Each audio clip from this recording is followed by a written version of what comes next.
लोगो, तुम सब अल्लाह के मोहताज हो और अल्लाह ही तो बेनियाज है, लायक हम्दो सना है।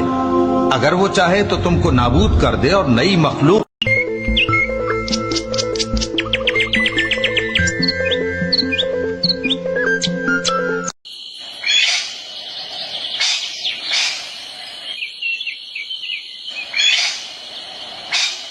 कहो कि ए अल्लाह, ए बादशाही के मालिक, तू जिसको चाहे बादशाही बख्शे और जिससे चाहे बादशाही छीन ले, और जिसको चाहे इज्जत दे और जिसे चाहे जलील करे।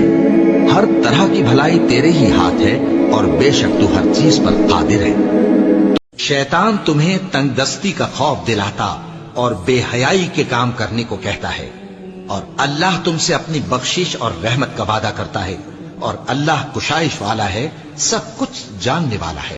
और जमीन पर अकड़ कर और तन कर मत चल कि तू जमीन को फाड़ तो नहीं डालेगा और न लंबा होकर पहाड़ों की चोटी तक पहुंच जाएगा। इन सब आदतों की बुराई तेरे परवरदिगार के नजदीक बहुत नापसंद है। मखलूक में सबसे ज्यादा शुक्र वालिदैन, और ये कुरान में 5 जगह आया। सिर्फ 2 चीजें हैं जिनका महज देखना ताज़ीम और मोहब्बत के साथ मूजिब सवाब है इबादत।